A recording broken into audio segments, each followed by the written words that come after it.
My name is Felix Schrödinger and I don't get jokes. I have a sense of humor, but I don't get jokes, especially if someone is the victim of the joke and especially if I'm the victim. And by the way, I have a cat, and like all cats she likes to climb into crates and actually into all sorts of containers and confined spaces. I have no idea why, it's just a cat thing. I think you may have heard of Schrödinger's cat, although you may be a little unsure of what that means. Schrödinger, the famous one, not me or my grandfather, was a physicist. He gave his name to a thought experiment in which he placed an imaginary cat in a box with a mechanism that may or may not have killed the cat depending on a random subatomic event. We only find out if the cat is alive or dead by opening the box. Until then the cat is alive and dead at the same time. How you interpret this mental experiment leads to deciding whether or not we live in a multiverse. So at least from a physics perspective, it's a pretty big deal. Joking often serves as a cover for aggression by lashing out at the joker. You'll hear, "Don't you get jokes? I was just kidding.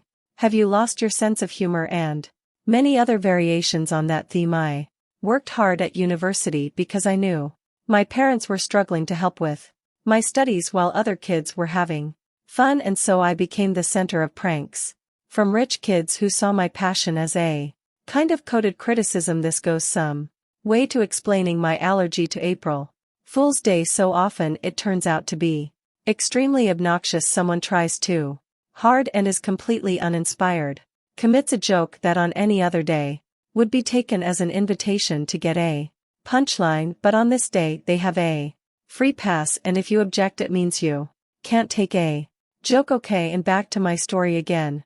These days you may well have heard of me, but at the time these events took place, I was a budding biotech entrepreneur. I was already successful enough to own my own house in a decent part of London.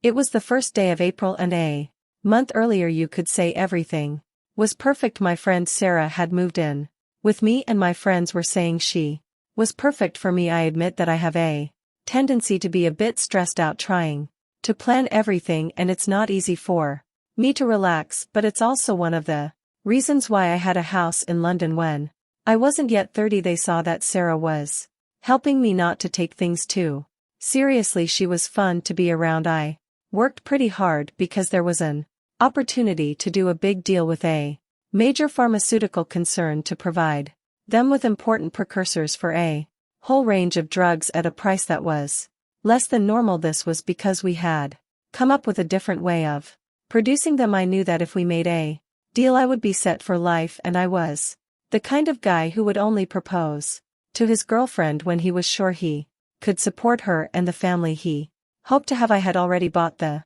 ring but was procrastinating on the proposal. Unfortunately, Sarah didn't seem to appreciate it. Fun was important to her, and as far as she was concerned I wasn't as fun as I used to be. And then her university friend Mark got kicked out of his apartment, and she insisted that we let him stay in the spare room, saying it would only be for a couple days. By the 1 of April he had been there for 2 weeks and seemed quite comfortable, which makes sense since he hadn't paid rent and hadn't yet taken a course on loading and unloading the dishwasher.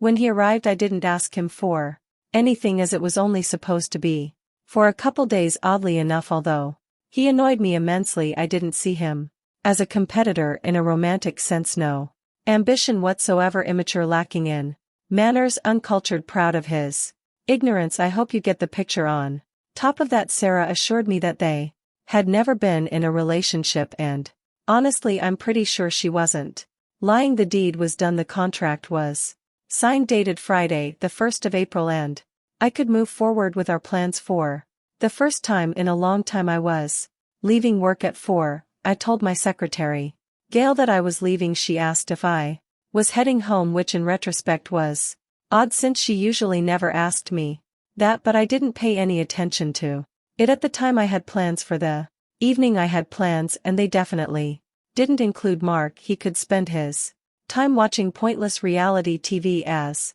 usual. We're going to a fancy restaurant, and at some point I'll pull out a little box, get down on one knee, and ask a question. That's how I saw that evening. But as a famous German general said, no Plan survives contact with the enemy. Items of intimate apparel in the hall. And on the stairs sounds coming from. Upstairs Sarah's voice screamed in. Ecstasy Mark grunted then said exactly. Take it Sarah screamed take me Mark. Take me there were 11 steps and each one seemed to be a meter high. I got to the top and stood facing our bedroom door. All I had to do was reach out and open. Me stud I threw up quietly and, without warning and suddenly I could think I turned around and headed down the stairs. Strangely it seemed to get quiet upstairs though I was pretty sure they couldn't hear me in the kitchen. I wrote a short note when I get back. Mark had better leave or his next accommodation will be a hospital room. You'll also need to find another place to live. I got out, got in my car and drove to the Venus bar. I parked, walked in and ordered myself a Diet Coke. I only drink alcohol when I'm happy but not when I need to. Think the Venus bar caters mostly to the DRGS of humanity, or so it seems. Oddly enough it's in a fairly posh part of London, but that doesn't do justice to the interior or the customers. That's why I go there when times are tough. It gives me perspective. After a few minutes I started to see the positives. On some level I already felt something wasn't right. That's why I didn't propose to her sooner. At least we weren't married yet. Oddly enough the thing that angered me most at that moment was not the infidelity, not the disrespect, but the stupidity. Besides I wondered what the hell she found in Mark. I know I looked at him through the eyes of a man, but I don't think he was particularly handsome. He didn't keep himself in shape like I did despite my workload, and he certainly wasn't dapper, nor did he have prospects. Those were my thoughts as I sat there. Then she walked into the bar, gorgeous, dressed elegantly in sexy high black heels. What I was almost certain of were stockings, not tights, totally out of place at the Venus bar, and I knew it all. Those sneaky guys turned their heads like crocodiles on the riverbank, ready to slip into the water, grab a tempting calf and drag it under. She put the phone to her ear and spoke venomously. A joke, a April fool's prank. I can't believe you did this to me, knowing how I feel about it. I could see the tears coming. You'll be here in half an hour. What am I supposed to do now? I don't even have any money or cards because you took them out of my wallet. Her voice became incredulous. Should I ask someone to buy me a drink here? At this point she broke down and ended the conversation. Now she just stood there not knowing what to do. I didn't realize I was about to intervene myself. I beg your pardon. She flinched. I couldn't help but overhear your conversation, and I have a suggestion. She turned and looked at me with understandable suspicion. Then she did a sort of double take. You look kind of familiar. Have we met before? Now I was the one who was caught off guard, and I answered with spontaneous honesty, I don't think so. I'm pretty sure I'd remember you. You're beautiful. She blushed slightly, and before she could respond I added, I'm Felix Ruing. Her. She smiled, and it was the most charming smile I'd ever seen. Wow, I see. I saw your picture today. You're the owner of Miles Garden, aren't you? My editor wanted me to find out if you got that huge contract everyone's talking about with Paradise Pharmaceuticals. I was amazed that I was getting so much attention. I'm April Fuller. I just started at the Financial Times, kind of on probation. I was glad she was at least open to talking to me. I was going to suggest you stop by the Regency Hotel bar next door. It's a little more decent than this one, and then you won't be here when he shows up. She smiled, but then got a little concerned. As you may have heard, I don't have any money with me. I laughed. Well, it just so happens that after signing a certain deal today I can afford to have a couple drinks. April grinned and nodded. I turned to the bartender, put a tea on the counter, much more than my Diet Coke was worth, and said, keep the change, and when the guy comes in and asks about the lady, just tell him she left with a rich guy in a suit. Can you do that? He winked at us and said, sure. I hope he gets the joke.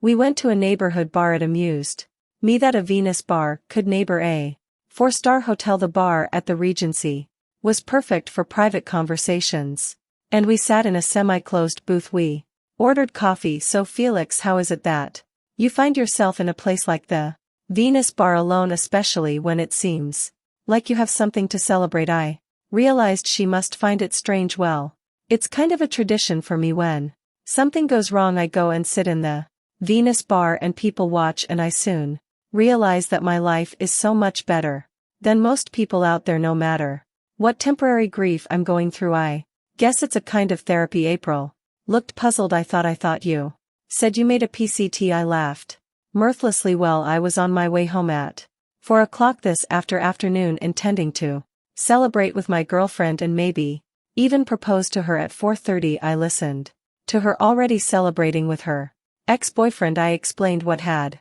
happened and what led up to it, and then my phone rang. It was Sarah. I'm sorry, April, but I should probably answer it. She's already tried several times. I took a deep breath and pressed the icon. I put my phone